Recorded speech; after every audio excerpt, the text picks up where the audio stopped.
Bismillahirrahmanirrahim. Yang terhormat Direktur Akademik dan Kemahasiswaan Universitas Mercu Buana, Bapak Rizky Priandana M. Kauman PhD, Kepala Bagian Bahan Ajar E-Learning dan MKCU, Ibu Erni Purwanti, Koordinator Mata Kuliah Pendidikan Agama Islam, Dr. Haji Ahmad Jamil, Bapak Ibu Pimpinan di lingkungan Universitas Mercu Buana, serta seluruh dosen pengampu mata kuliah ciri universitas yang berbahagia. Assalamualaikum warahmatullahi wabarakatuh. Waalaikumsalam warahmatullahi wabarakatuh. Alhamdulillahirrabbilalamin. Puji dan syukur mata kita panjatkan kehadirat Allah Subhanahu wa taala, Tuhan yang Maha Esa. Karena limpahan rahmat karunia serta inayahnya, kita dapat bersama-sama hadir pada pagi hari ini dalam acara Training of Trainer Dosen Pengampu Mata Kuliah Ciri Universitas, Kamis 10 Februari 2021. Tetap patuhi protokol kesehatan, UMB sehat, UMB produktif. Mengawali acara pada hari ini, marilah bersama-sama kita menyanyikan lagu kebangsaan Indonesia Raya, dilanjutkan Mars Universitas Mercu Buana.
Bapak dan Ibu hadirin yang kami hormati, selanjutnya marilah kita dengarkan bersama pembacaan Al-Quran Surah Al-Asr ayat 18-21 yang akan dibacakan oleh Ustadz Asrori, dilanjutkan pembacaan Sari Tilawah oleh Ustazah Mustama. Kami silakan. Assalamualaikum warahmatullahi wabarakatuh. Waalaikumsalam. Waalaikumsalam warahmatullahi wabarakatuh. A'udzu billahi minasy syaithanir rajim.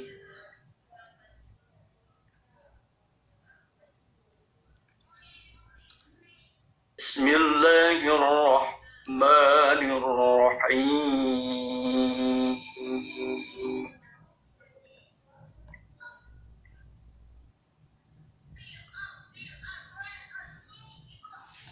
Ya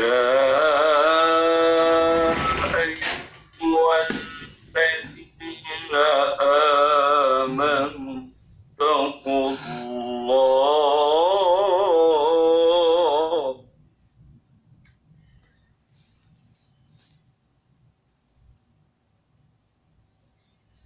ittaqullaha wal tanzur nafsum ma qaddamat lighadin wattaqullah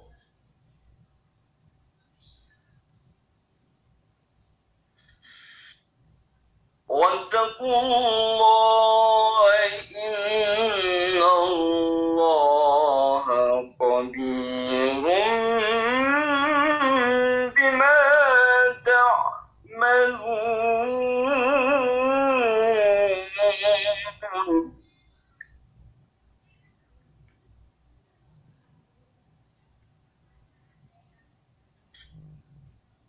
ولا تكونوا كالذين نسوا الله فأنساهم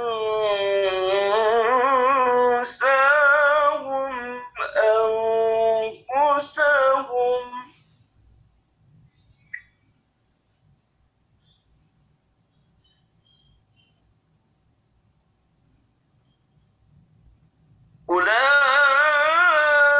أولئك هم الفاسقون.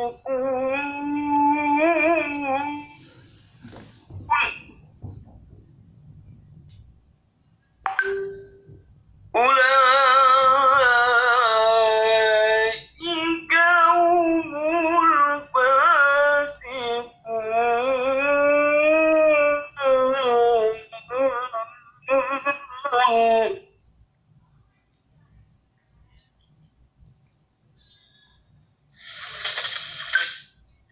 لا يستوي أصحاب النار وأصحاب الجنة.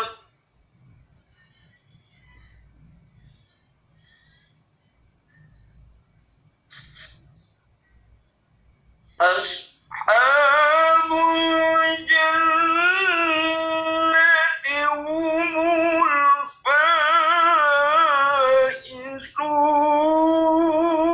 الفائزون.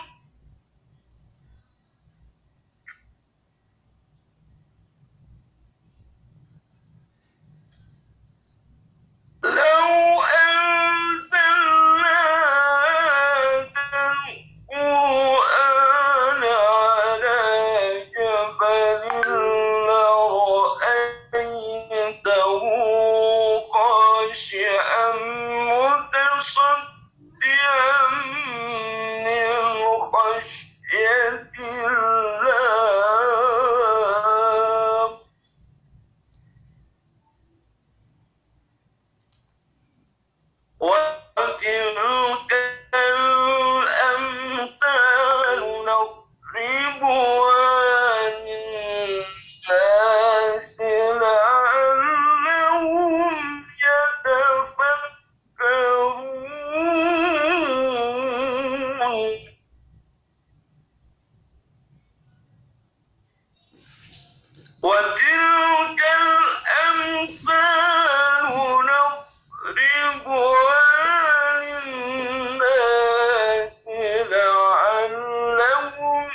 yang Maha Pengasih lagi Maha Penyayang.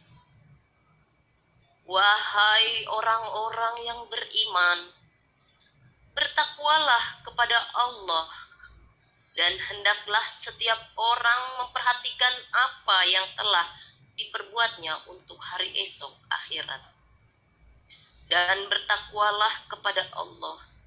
Sungguh Allah Maha meneliti terhadap apa yang kamu kerjakan. Dan janganlah kamu seperti orang-orang yang lupa kepada Allah, sehingga Allah menjadikan mereka lupa akan diri sendiri. Mereka itulah orang-orang fasik. Tidak sama para penghuni neraka dengan para penghuni surga. Para penghuni surga itulah orang-orang yang memperoleh kemenangan. Sekiranya kami turunkan Al-Quran ini kepada sebuah gunung, pasti kamu akan melihatnya tunduk terpecah belah disebabkan takut kepada Allah. Dan perumpamaan-perumpamaan itu kami buat untuk manusia agar mereka berpikir. Maha benar Allah dengan segala firman-Nya. Assalamualaikum warahmatullahi wabarakatuh. Assalamualaikum warahmatullahi wabarakatuh. Allahumma arhamna bil Quran. Semoga dalam tuhan ayat suci Al-Quran dengarkan bersama tadi, tingkatkan keimanan dan ketakwaan kita kepada Allah Subhanahu wa taala dan melancarkan niat baik kita pada hari ini. Acara selanjutnya adalah pembacaan doa yang akan dipimpin oleh Ustaz Abdurrahman Sadelo MPDI. Kepada Ustaz Abdurrahman kami silakan. Assalamualaikum warahmatullahi wabarakatuh. Yang saya hormati seluruh jajaran Dewan serta para dosen PAI yang berbahagia, para kiai, para guru, para masyayikh, marilah kita berdoa kehadirat Allah Subhanahu wa taala. Semoga acara ini berjalan dengan maksimal, sempurna, ilmu yang kita dapat bermanfaat buat kita semua. Dan kita semua dalam perlindungan Allah Subhanahu wa taala, dan Allah menambahkan kesejahteraan kita semuanya. Ala manawaina al-Fatihah.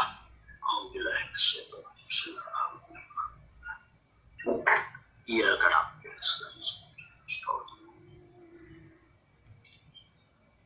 Bismillahirrahmanirrahim. Astaghfirullahaladzim. Astaghfirullahaladzim. Alhamdulillahi rabbil alamin. Hamdan yuafi ni'amahu wa yukafi'u mazidah. Ya Rabbana lakal hamd kama yanbaghi li jalali wajhikal karim wa li azim sultanik. Allahumma shalli ala nuril anwar wasiril asrar wa tilyagil agyar wa miftahi babil yasar. Sayyidina Muhammadinil Mukhtar wa alihil abhar wa ashabihil akhyar adada ni'amillahi wa ibadih. Allahumma ya Rabbana auzi'na an nashkura nikmataka allati an'amta alaina wa ala walidina wa na'mala sholihan tardah wa adkhilna bi rahmatika bi ibadika salihin. Allahumma ya muhawwil ahwal hawil halana wa hala jami'atina Universitas Mercu Buana ila ahsanil hal bihaulika wa quwwatika ya aziz ya muta'al. Rabbana ighfir lana wa liwalidina warhamna warhamhum kama rabbawna shighara. Rabbana taqabbal minna innaka antas samiul alim wa tub alaina innaka antat tawwabur rahim. Rabbana atina fid dunya hasanah wa fil akhirati hasanah wa qina adzaban nar. Sallallahu alaihi wasallam Muhammadin wa ala alihi wa sahbihi wasallam. Walhamdulillahi rabbil alamin. Assalamualaikum warahmatullahi wabarakatuh. Waalaikumsalam warahmatullahi wabarakatuh. Selanjutnya, sambutan Direktur Akademik dan Kemahasiswaan Universitas Mercu Buana kepada Bapak Enkomon diaminkan. Ya, terima kasih Mas Amir. Suara saya sudah jelas, Mas? Siap, aman Pak Rizky. Ya, baik. Bismillahirrahmanirrahim. Baik. Yang pertama, saya ucapkan yang terhormat kepada Kepala Bagian BAL dan MKCU, Ibu Erni Purwanti beserta para staf, yang terhormat Koordinator Mata Kuliah Pendidikan Agama Islam yang sekaligus menjadi pemateri pada pagi hari ini, Bapak Dr. Haji Ahmad Jamil, dan yang terhormat kepada Bapak Ibu, Ustadz, Ustazah, para pengajar mata kuliah Pendidikan Agama Islam. Assalamualaikum warahmatullahi wabarakatuh. Selamat pagi, salam sejahtera bagi kita semua. Senang sekali pagi ini saya dapat berada di tengah-tengah Bapak Ibu sekalian untuk membuka kegiatan TOT atau Training of Trainer untuk mata kuliah Pendidikan Agama Islam. Bapak Ibu sekalian, adapun tujuan TOT ini adalah salah satunya untuk peningkatan mutu pembelajaran sehingga nanti ada penyamaan persepsi terkait materi-materi dari MKCU, khususnya Pendidikan Agama Islam, yang nanti bisa diseragamkan untuk disampaikan kepada para mahasiswa. Sehingga tujuan outcome-based education secara keseluruhan dapat tercapai sesuai dengan capaian pembelajaran yang nanti diterima oleh mahasiswa-mahasiswi kita semua. Bapak Ibu sekalian, dalam upaya peningkatan mutu pembelajaran secara bertahap, kami di Direktorat juga mendesain beberapa perubahan-perubahan, baik yang ada di MKCU, e-learning, dan yang lainnya. Semoga perubahan-perubahan ini khususnya dengan pembelajaran yang dilakukan secara daring atau secara online dapat terpenuhi dengan baik. Karena kita masih menggunakan platform POS dan juga e-learning. Besar harapan saya semoga kegiatan ini dapat bermanfaat dan dapat berjalan dengan lancar. Tadi alhamdulillah Bu Erni mungkin kedepannya bisa dijadikan budaya baru, ada pembukaan kalam ilahi seperti tadi. Baik Bapak Ibu, saya rasa ini saja sambutan dari saya dengan mengucapkan Bismillahirrahmanirrahim. Kegiatan TOT atau Training of Trainer untuk mata kuliah Pendidikan Agama Islam dibuka. Terima kasih. Assalamualaikum warahmatullahi wabarakatuh. Waalaikumsalam warahmatullahi wabarakatuh. Baik, mohon izin Pak Rizky Briandana beserta Bapak dan Ibu yang lainnya, kita akan melakukan sesi foto bersama. Untuk itu kami mohon berkenan kepada seluruh peserta untuk dapat mengaktifkan kameranya terlebih dahulu. Ya, baik, masih bersiap. Ya, boleh Bapak dan Ibu senyum? Senyum semangat, senyum optimis, senyum sehat. Tahan sejenak. Oke, masih diabadikan. Tahan sejenak Bapak dan Ibu. Sekarang boleh pakai gayanya Bapak dan Ibu, boleh jempol. Wah, Pak Ustadz Dr. Haji Ahmad Rojali udah pakai jempol duluan. Siap, mohon izin Pak Ustadz. Ya, tahan.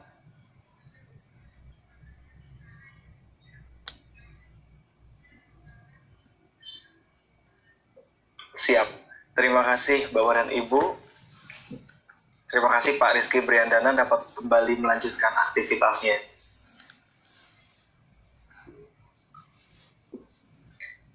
Baik Ibu hadirin yang kami hormati, kita akan masuk kepada sesi berikutnya yaitu penyampaian materi oleh Koordinator Pengampu Mata Kuliah Pendidikan Agama Islam Dr. Haji Ahmad Jamil MSI dan akan dipandu oleh moderator Dr. Abdurrahman Rojali. Untuk itu selanjutnya kepada moderator Dr. Abdurrahman Rojali, kami silakan.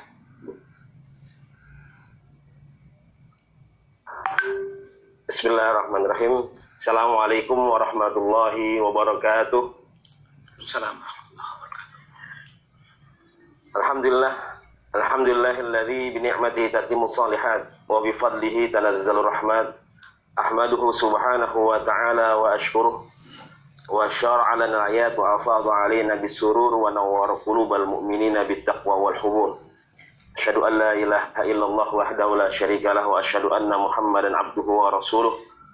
Allahumma shalli wa sallim wa karim wa azim wa barik ala habibina wa syafi'ina وزخرنا وقرة أعيننا سيدنا ومولانا محمد طب القلوب ودوائها وعافية الأبدان وشفائها ونور الأبصار وضيائها وقود الأرواح وغذائها وعلى آله وصحبه وسلم. Alhamdulillah, yang sama-sama kami hormati yaitu Direktur Akademik dan Kemahasiswaan tadi, Bapak Rizky, dan yang sama-sama kami hormati juga semua Bu Erni Purwanti, dan para Bapak Ibu dosen PAI Mercu Buana yang senantiasa diberkahi oleh Allah Subhanahu wa taala, begitu juga Pak Amirullah. Alhamdulillah, terima kasih tadi sudah membuka acara kemudian menyerahkan kepada kita semua. Alhamdulillah, senantiasa kita bersyukur kepada Allah Subhanahu wa taala. Di pagi yang penuh dengan keberkahan ini Allah Subhanahu wa taala masih memberikan kenikmatan buat kita, bisa kita menyambung tali silaturahim walaupun lewat virtual. Bapak Ibu semua, mudah-mudahan acara TOT Training of Trainer pada pagi hari ini itu senantiasa diberi keberkahan Allah Subhanahu wa taala, bisa berjalan dengan maksimal, dengan sebaik-baiknya, tidak mengurangi kekhidmatan, tidak mengurangi nilai walaupun kita mengerjakan secara virtual. Tapi mudah-mudahan nanti kita bisa mendapatkan ilmu yang bermanfaat, senantiasa bisa kita terapkan di kampus kita tercinta. Salawat dan salam senantiasa kita haturkan kepada Nabi tercinta Nabi Muhammad Sallallahu Alaihi Wasallam beserta keluarga, para sahabat dan para pengikutnya. Mudah-mudahan senantiasa kita bisa terus menghidupkan, menjalankan sunnah-sunnah Rasulullah Sallallahu Alaihi Wasallam. Dan mudah-mudahan di yaumil akhir nanti semua kita dikumpulkan bersama Nabi tercinta Nabi Muhammad Sallallahu Alaihi Wasallam di surganya Allah Subhanahu wa taala. Alhamdulillah, Bapak Ibu semua yang dicintai Allah Subhanahu wa taala, alhamdulillah TOT pada hari ini adalah TOT yang keempat ya, setelah pendidikan bahasa Indonesia, kemudian pendidikan Pancasila dan pendidikan kewarganegaraan. Alhamdulillah pada hari ini kita melakukan training of trainer pendidikan agama Islam. Insya Allah nanti akan disampaikan oleh guru kita, orang tua kita, ya kiai kita, yaitu Kiai Dr. Ahmad Jamil MSI, yang insya Allah mudah-mudahan senantiasa diberikan kesehatan Allah Subhanahu wa taala, panjang umur, sehat selalu, berkah rezeki, berkah keluarga, berkah keturunan insya Allah, amin ya rabbal alamin. Tanpa panjang kalam, untuk mempersingkat waktu, kita serahkan kepada yang terhormat, yang kami muliakan, Kiai Dr. Ahmad Jamil. Kepada beliau kami persilahkan. Terima kasih Bapak Moderator, Bapak Dr. Abdul Rahman Rahmatullah. Assalamualaikum warahmatullahi wabarakatuh. Waalaikumsalam. Alhamdulillah wa syukur nikmatillah, asyhadu an la ilaha illallah wahdahu la syarikalah wa asyhadu anna Muhammadan abduhu rasulullah nabiyya ba'da. Yang kami hormati Bapak Direktur Ristek dan Kemahasiswaan, Bapak Dr. Rizky Bandana, yang kami hormati Mbak Erni, yang kami hormati kawan-kawan, para asatijah, para kiai, ulama, guru. Pada hari ini kita melaksanakan kegiatan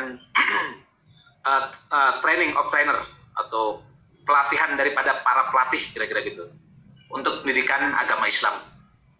Dari mata kuliah yang ada di MKCU, memang mata kuliah agama Islam yang paling punya ciri khusus, yaitu pengajarnya itu nggak bisa sembarang orang.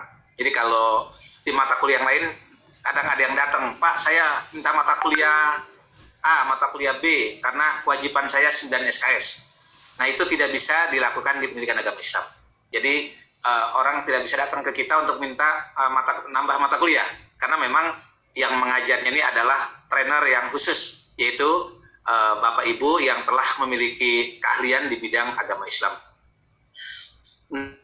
Nah, pelatihan ini menjadi penting. Kenapa? Karena memang yang pertama, spektrum pengetahuan para trainernya itu kan cukup variatif ya. Di antara kita ada yang tamatan dari Mesir, tamatan dari negara-negara lain, ada dari UIN Jakarta, dari Sunan Kalijaga dan seterusnya, juga dengan berlatar belakang kultur juga yang berbeda-beda. Nah, itu yang membuat kita mesti menyamakan persepsi untuk menghadapi siswa itu, apa-apa yang perlu diajarkan, yang dibuat standarisasi, sehingga kita dengan beragam latar belakang mempunyai bahan ajar yang sama. landasan yang kedua cara berpikirnya adalah bahwa pendidikan agama ini diberikan pada universitas umum ya, Universitas Mercu Buana, yang juga mahasiswanya memiliki spektrum pengetahuan yang beragam gitu, mulai dari mereka yang mungkin pernah masuk pesantren sampai mereka mungkin yang belum bisa membaca Al-Quran sama sekali misalnya. Nah itu yang membuat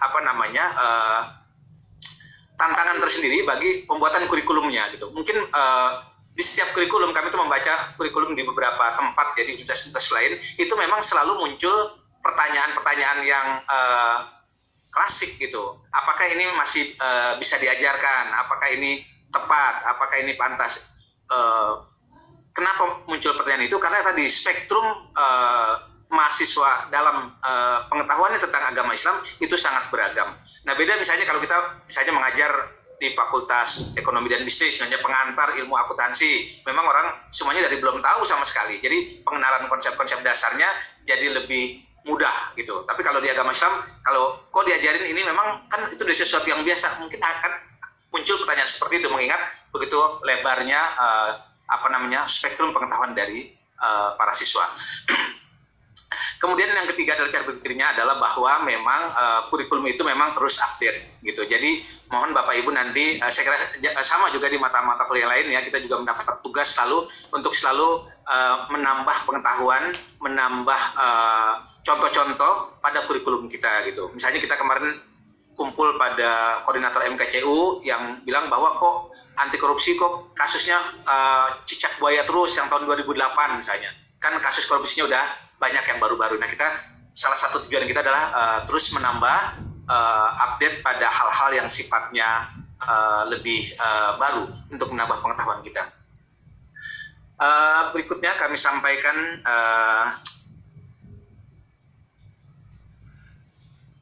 jadi diharapkan setelah mengikuti mata kuliah pendidikan agama Islam yang hanya 2 SKS ini, mahasiswa itu memiliki wawasan pengetahuan tentang ajaran agama Islam dengan berbagai fenomena dan permasalahannya yang muncul dalam kehidupan. Jadi memang nanti dalam elaborasinya kita berusaha untuk memberikan contoh-contoh yang lebih praktis yang dalam sehari-hari mahasiswa hadapi. Kemudian tujuan kedua yaitu mampu menjadikan Islam sebagai sumber dan pedoman, sumber moral dan pedoman hidup, landasan berpikir, berperilaku dalam menerapkan kegiatan dan profesinya. Jadi meskipun mata kuliah ini 2 SKS, tapi tujuan capaiannya cukup mendasar ya, memberikan landasan berpikir dan landasan moral. Jadi 2 hal. Jadi kalau filsafat idealismenya adalah landasan berpikir, sedangkan filsafat materialismenya adalah landasan moral atau membentuk pola tingkah laku. CPMK dari Pendidikan Agama Islam seperti yang telah dijelaskan dalam kegiatan OB yang telah disusun sebelumnya. Yang pertama, mampu menjadi pribadi yang bertakwa kepada Allah dengan dasar Al-Quran dan Sunnah. Yang kedua, mampu menerapkan nilai-nilai akhlak Islami dalam kehidupan individu dan masyarakat. Jadi ada 2 hal, mereka memahami ini secara individual, tapi juga mampu menempatkan ini dalam kehidupan bermasyarakat. Karena 2 hal ini memang harus saling seimbang. Yang ketiga, mampu memahami fikih beserta penerapannya. Nah ini penting juga karena belakangan ini di media sosial tuh orang banyak mendapat berbagai macam informasi dan tanpa memiliki pengetahuan fikih yang memadai, nanti khawatirnya pengetahuannya jadi tidak punya dasar. Jadi fikih jadi penting dalam mata kuliah ini untuk memberikan dasar bagi pemahaman para mahasiswa kita. Yang keempat, mampu mendeskripsikan sejarah peradaban Islam dan mengikuti perkembangan ilmu pengetahuan. Jadi kalau kita belajar pengetahuan itu selalu literaturnya dari barat ya. Orang tanya memang Islam nggak membahas soal ini. Islam membahas soal itu, tetapi kurangnya literasi penjelasan mengenai peradaban Islam atau literasi tentang Islam. Maka kewajiban bagi kita semua untuk menjelaskan sebetulnya Islam memiliki perkembangan peradaban yang hebat dan memiliki sejarah dan memiliki warisan yang bisa dikembangkan hingga sampai saat ini.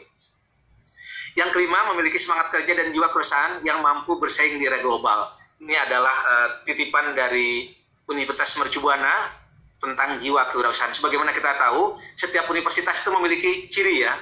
Kalau di Universitas Bung Karno, saya pernah mengajar di sana, itu cirinya adalah tentang Marhaenisme. Jadi ada 2-3 mata kuliah tentang kebung Karnoan gitu, kira-kira gitu. Nah, kalau kita kuliah di Muhammadiyah ada tentang kemuhammadian. Nah, sedangkan kita kuliah di UIB, kita diharapkan mampu memberikan jiwa kewirausahaan. Dulu juga namanya kita ini AWD sebelum jadi Universitas Mercubuana, Akademi Wira Swasta Dewantara. Jadi wirausaha. Jadi wirausaha adalah salah satu titipan universitas bagi semua mata kuliah termasuk di pasar sarjana untuk memberikan nilai-nilai kewirausahaan bagi lulusan kita. Yang keenam, CPMK mata kuliah kita diharapkan memiliki kepedulian terhadap hak asasi manusia dan kepedulian terhadap kesehatan dan lingkungan. Ini salah satu materi titipan dari Departemen Agama dan Departemen Pendidikan, bahwa penting juga mahasiswa diajarkan tentang bagaimana memahami hak asasi manusia dan kesehatan dan lingkungan. Apalagi saat ini, saat pandemi, maka problem kesehatan itu menjadi hal yang penting. Nanti salah satu materi kita juga akan membahas soal pandemi, bagaimana kira-kira cara hidup sehat di era pandemi. Demikian Bapak Ibu CPMK-nya. Kemudian sebagaimana yang telah diberikan pada modul sebelumnya, meskipun sedikit ada beberapa penyesuaian pada modul kali ini, maka ada 15 pertemuan.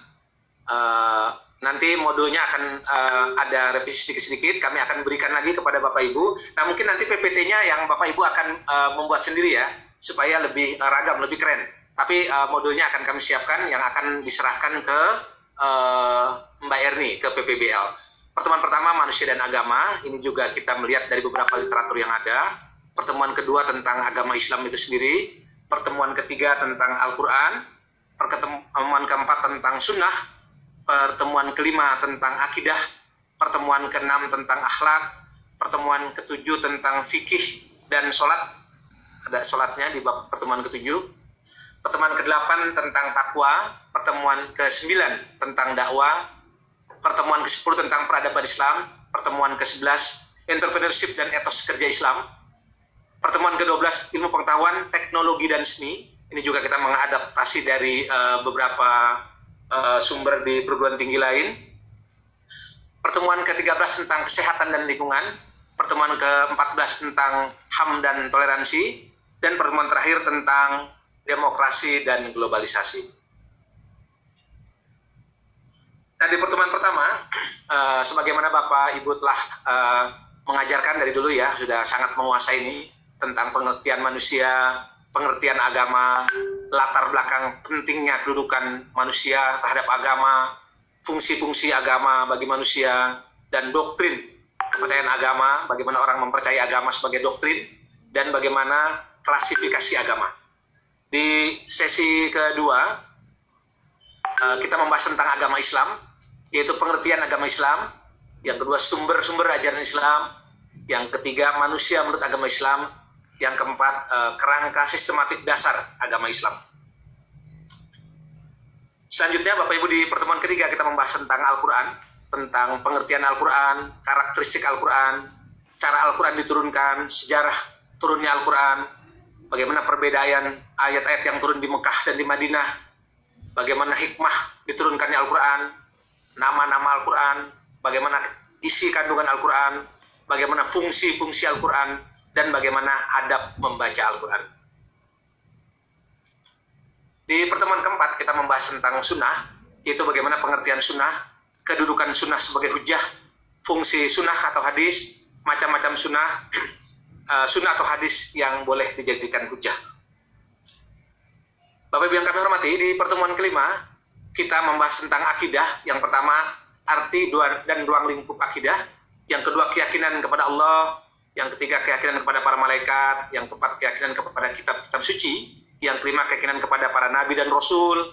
Yang keenam, keyakinan kepada hari kiamat. Dan yang ketujuh, keyakinan kepada qada dan qadar. Di pertemuan keenam kita membahas akhlak, yaitu pengertian dan ruang lingkup akhlak, akhlak terhadap Allah, akhlak terhadap manusia, akhlak terhadap lingkungan hidup, perbedaan akhlak, moral, dan etika. Sebagaimana yang ditulis oleh para guru kita bahwa adab lebih tinggi daripada ilmu. Makanya nanti dalam hal akhlak kita ingatkan kepada putra-putri kita, anak didik kita, bagaimana pentingnya akhlak dan akhlak mencerminkan kita. Makanya kata pegulat itu siapa yang pegulat MMA itu, orang non-muslim itu tidak membaca Al-Quran dan tidak membaca hadis. Dan dia membaca dari kita, yang orang Islam itu. Artinya adalah akhlak kita itulah cermin yang akan dibaca oleh orang lain. Ini penting bagi putra-putri kita untuk mendudukan perkara akhlak dalam perilaku sehari-hari. Bapak Ibu yang kami hormati, di pertemuan ke-7 kita akan membahas fikih dan sholat. Ini nanti ditambah dengan sholat. Yaitu pengertian fikih, yaitu objek kajian fikih, kemudian dilanjutkan dengan pengertian sholat, dasar hukum sholat, rukun, syarat sah sholat, tujuan sholat, dan hal-hal yang membatalkan sholat. Tentu saja nanti Bapak Ibu bisa mengembangkan lagi dengan materi yang lebih luas pada setiap sesi pertemuannya. Kemudian di pertemuan ke-8 kita akan membahas tentang takwa. Yang pertama pengertian dan ruang lingkup takwa. Yang kedua hubungan manusia dengan Allah. Yang ketiga hubungan manusia dengan hati nuraninya atau dengan diri sendiri. Yang ketiga bagaimana hubungan manusia dengan sesama manusia dan hubungan manusia dengan lingkungan hidup. Ini juga nanti bisa dikaitkan dengan akhlak terhadap sesama manusia, akhlak terhadap lingkungan hidup. Selanjutnya di pertemuan ke-9 tentang dakwah, yaitu tentang pengertian dakwah, unsur-unsur dakwah, dan strategi dakwah. Sebagaimana kita ketahui, di Indonesia Islam ini alirannya cukup banyak, paham-pahamnya cukup banyak, masing-masing pendakwah merasa alirannya yang paling betul. Nah, nanti di pertemuan ini kita menjelaskan sebetulnya bagaimana mengajak orang pada kebaikan dengan cara-cara yang baik. Gitu. Jadi kalau kita baca medsos itu suka dipertentangkan antara satu ustadz dengan ustadz lain. Itu sebetulnya hal yang tidak diperlukan karena mengajak dakwah itu adalah mengajak dengan kebaikan. Di pertemuan ke-10, Bapak Ibu yang kami hormati, kita akan membahas tentang peradaban Islam. Ya, bagaimana sejarah bangsa Arab sebelum Islam masuk untuk menunjukkan sebetulnya kehadiran Islam telah memberikan warna yang merubah umat manusia. Kemudian Islam pada masa-masanya memiliki kejayaan. Mungkin bisa dijelaskan bagaimana kemenangan Al-Fatih ya misalnya, yang membuat catatan sejarah cukup penting. Tetapi kalau kita katakan nonton film Hollywood itu nggak pernah jadi referensi. Gitu. Kalau kita misalnya membahas tentang kemenangan Al-Fatih, bagaimana perahu-perahu itu diangkat ke darat melalui daratan gitu, dan diterjunkan pada malam itu jatuh ke jantung pertahanan Konstantinopel, itu kan sangat menarik. Nah, tapi ini yang harus kita kembangkan, kita gaungkan bahwa peradaban Islam itu memiliki masa jaya. Kemudian ada kontribusi Islam dalam pengetahuan. Jadi dijelaskan bahwa bagaimana ilmu filsafat, kedokteran, bahkan angka nol ya. Orang Romawi dulu kalau itu nggak punya angka nol. Jadi LX itu kalau nulis jutaan bingung dia. Tapi Islam memberikan sumbangan angka nol. Dan hingga saat ini itu membuat sangat terbantu dalam komputerisasi, yaitu dalam bentuk coding misalnya. Kemudian Islam di Indonesia. Nah, ini kita jelaskan bahwa sebetulnya di Indonesia itu Islam penyebaran juga menarik. Nah, misalnya kalau di kita ini di UMI itu tiap tahun ada ziarah wali. Nah, itu jelas sekali bahwa bagaimana Islam di Indonesia memiliki karakter yang unik yang bisa membuat dakwahnya itu sedemikian rupa dengan cara damai melalui penetrasi budaya gitu. Jadi bagaimana Wali Songo misalnya menjelaskan Islam dalam kultur bahasa Jawa yang bisa dipahami oleh orang Jawa untuk bisa mereka menerima Islam secara pelan-pelan. Bapak Ibu yang kami hormati, para asatidjah, di pertemuan ke-11 kita membahas entrepreneurship dan etos kerja Islam. Jadi kembali yang kami sampaikan bahwa Universitas Mercu Buana berkepentingan sekali untuk memberikan dasar-dasar kewirausahaan bagi para alumninya, bagi para siswa-siswinya, mahasiswanya. Maka di pertemuan pertama pengertian tentang entrepreneurship dalam Islam. Jadi kalau ada mata kuliah kewirausahaan, bedanya apa? Ini entrepreneurship dalam Islam. Jadi Islam sangat menganjurkan sekali untuk menjadi pengusaha. Jadi rezeki yang luas itu justru berasal dari orang-orang yang berusaha. Nah, ini yang kita ingatkan kepada anak-anak. Jadi jangan mengelamar kerja setelah lulus, tapi membuka wahana-wahana usaha yang baru yang bisa mengajak orang lain untuk bekerja. Yang kedua, ciri-ciri entrepreneur yang Islami. Jadi kalau kita di kewirausahaan kan ciri-ciri entrepreneur, tapi ini yang Islam.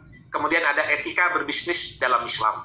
Jadi di Universitas Mercu Buana sendiri sekarang sudah dikembangkan ya kerjasama. Kita sekarang sudah membuka bank syariah di di depan, di atas koperasi di lantai 2. Nanti kegiatan-kegiatan kerohanian kita juga bisa berkoordinasi dengan Bank Syariah Islam itu. Itu salah satu terobosan dari Universitas Mercubuana untuk mengembangkan entrepreneurship Islam ini. Dan mungkin dalam waktu yang tidak lama juga ada rencana untuk membuka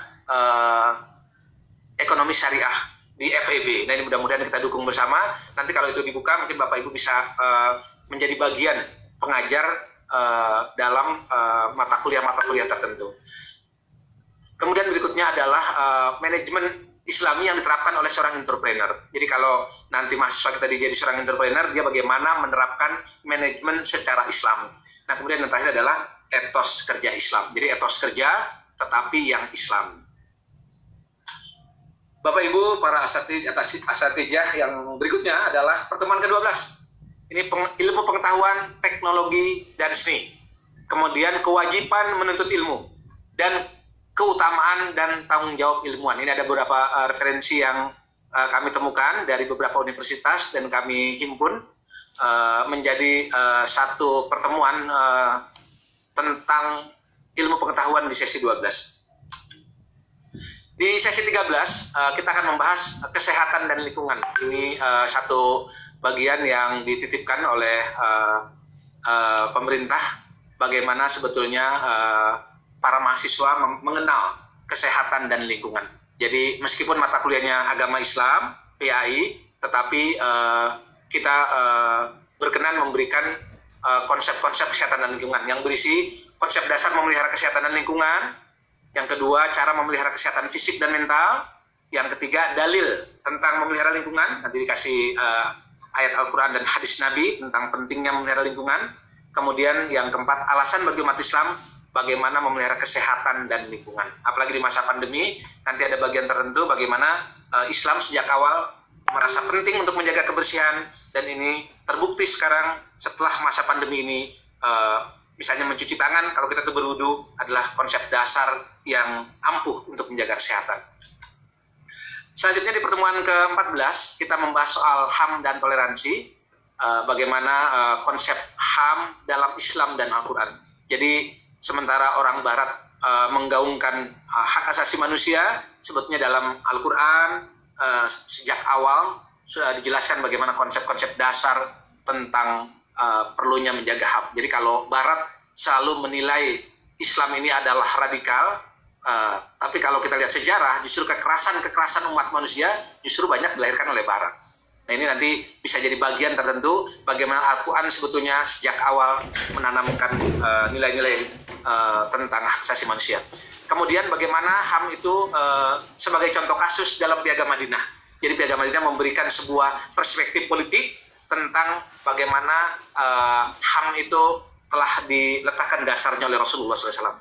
Nah, kemudian yang berikutnya adalah toleransi dalam Islam. Jadi kita lihat negara yang mayoritas Islam seperti Indonesia itu justru sangat-sangat menghargai minoritas. Gitu. Beberapa hari lalu muncul di India bagaimana seorang yang pakai jilbab itu dikejar-kejar sekumpulan laki-laki pemuda ya.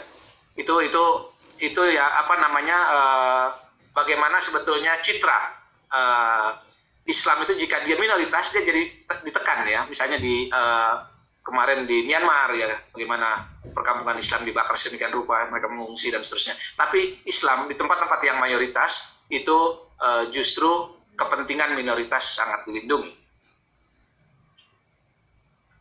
Bapak Ibu yang kami hormati, pengajar pendidikan agama Islam, di pertemuan ke-15 kita akan membahas demokrasi. Nah, ini demokrasi juga satu konsep yang berasal dari Barat gitu ya.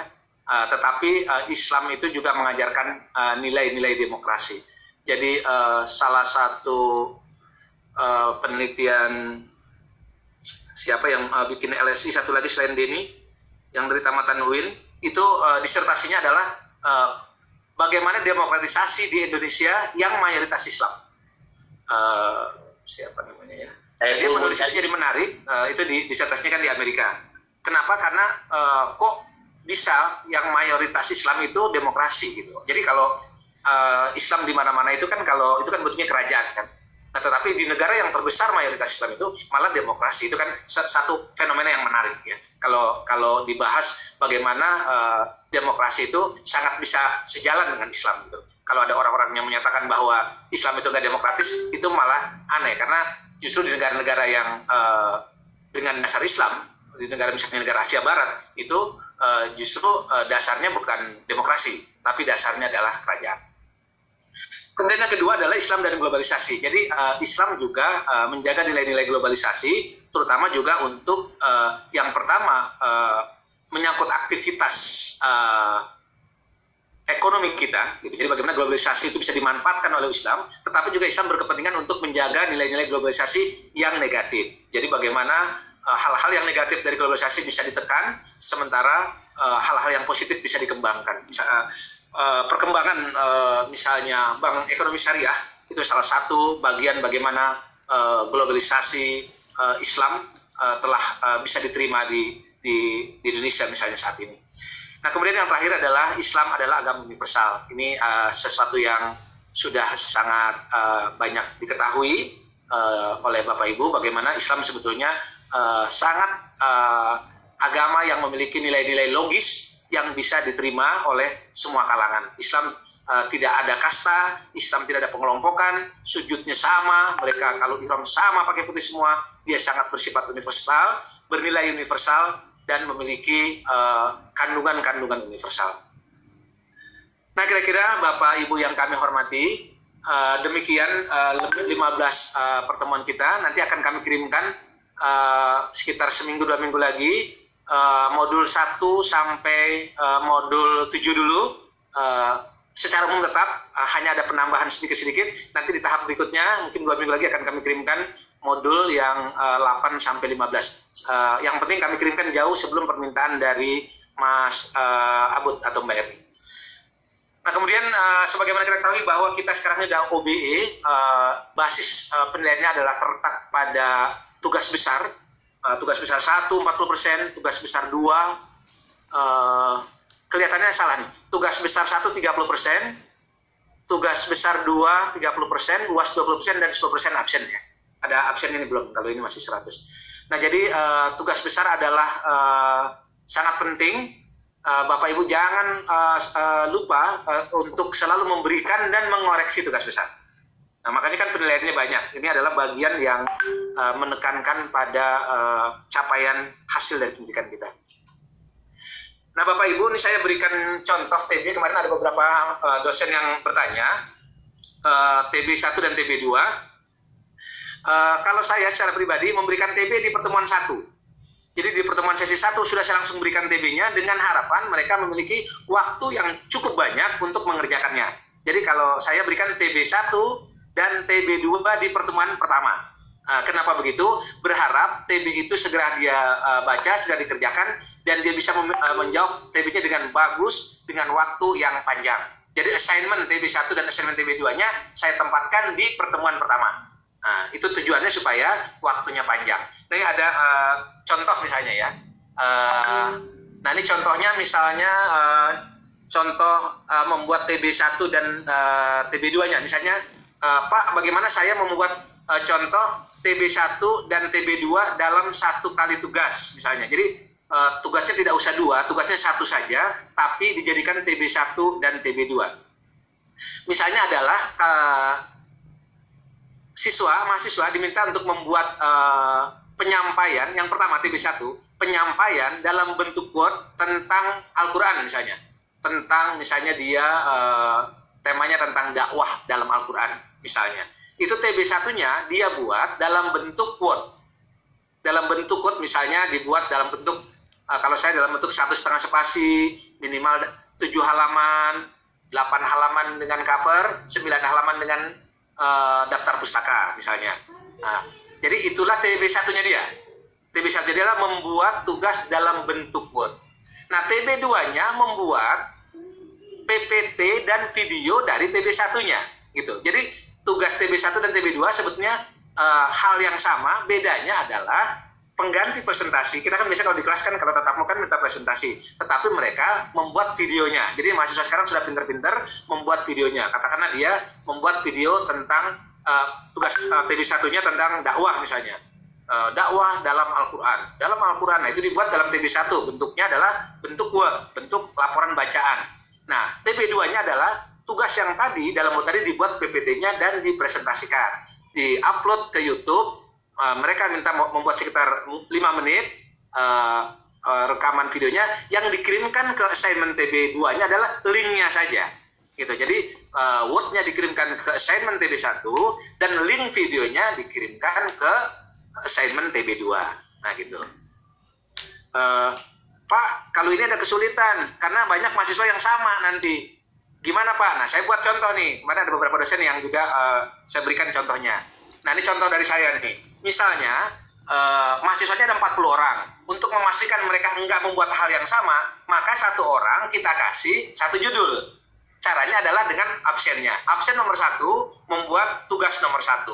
Nah misalnya ya, buatlah sebuah tulisan mengenai sejarah Nabi Adam, misalnya orang absen nomor 1, dalam bentuk Word 7 halaman dengan cover tambah 1 halaman dengan daftar pustaka 1 halaman, jadi semua totalnya 9 halaman, 1,5 spasi dikirim ke assignment TB1. Nah berarti absen nomor 1 Nabi Adam, absen nomor 2 Nabi Nuh, dan seterusnya sampai nanti pada nomor 2-3 mengenal sahabat Nabi, mulai dari Hamzah sampai terakhir mungkin sahabat Rasul dengan Abdullah bin Umar.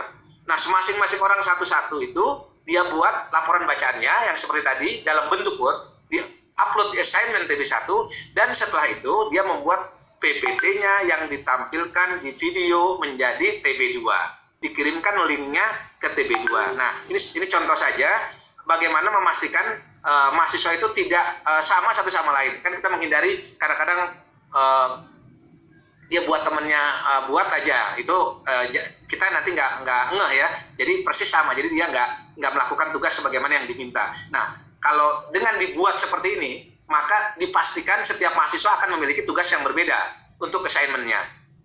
Baik assignment 1 maupun assignment 2 sesuai dengan judul-judul yang telah ditentukan. Pak, saya ini punya materi yang lebih bagus lagi. Nah, silakan saja Bapak Ibu menambah atau membuat baru, tetapi memastikan kalau mahasiswanya ada 40, semuanya masing-masing dapat. Pak, saya mahasiswanya ada 45, berarti tambahin lagi 5 judul. Terserah Bapak Ibu, para Ustadz Asatidjah ini untuk menambahkan topik-topik yang menarik pada tugas TB1 dan TB2. Cuman memastikan itu dikirim di awal itu jauh lebih baik supaya mereka tuh tidak bahasanya gerapak gerubuk. Karena sebagaimana kita ketahui bahwa bukan hanya mata kuliah kita saja yang memberikan TB1 dan TB2, setiap mata kuliah yang mereka ikuti itu ada tugas TB1 dan TB2. Jadi mereka mengambil sekitar 21 sampai 24 SKS, sekitar 7 sampai 9 mata kuliah yang semuanya ada TB1 dan TB2-nya. Jadi kalau kita memberikan lebih awal itu sangat membantu bagi mahasiswa sekalian. Ini kalau ini Bapak Ibu kayaknya udah menguasai ya, nilai A itu 80 sampai 100. Jadi ini kita bisa mulai dari TB-nya. Jadi kalau mulai TB-nya 80 sampai di atas 80, itu dipastikan dia akan nilainya A. Nah, meskipun nanti Bapak Ibu sebagaimana kita udah biasa, ada kesulitan soal absensi.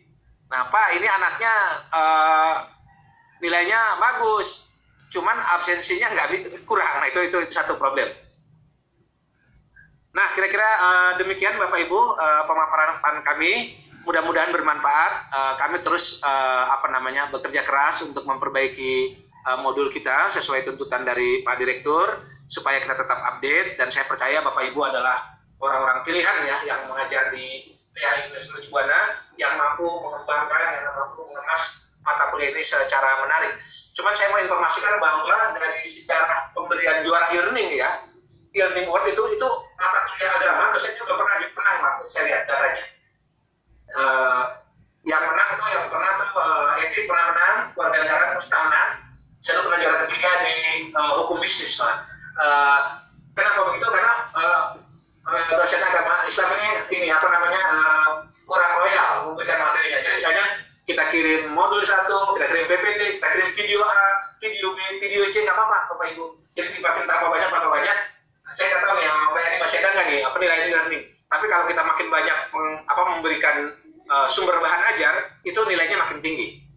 Nah, mudah-mudahan nanti di kesempatan berikutnya dosen-dosen agama Islam ini banyak yang makin kaya itunya modulnya. Kan banyak tuh beberapa dosen kita kan suka kirimin hadis-hadis atau apa itu, saya kira kalau dikirimin ke dalam modul yang para mahasiswa akan lebih menarik ya untuk menambah kekayaan kita. Nah, demikian Bapak Ibu yang dapat kami sampaikan, lebih kurangnya mohon maaf. Nanti setelah ini kita lanjutkan dengan diskusi. Kami serahkan kepada Bapak Moderator Dr. Abdurrahman Murjani. Wassalamualaikum warahmatullahi wabarakatuh.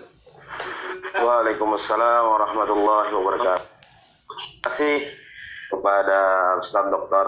Ahmad Jamil MSI atas pencerahannya, penjelasannya tentang materi-materi yang insya Allah akan kita bahas, nanti kita ajarkan ke mahasiswa Mercu Buana yang pendidikan agama Islam.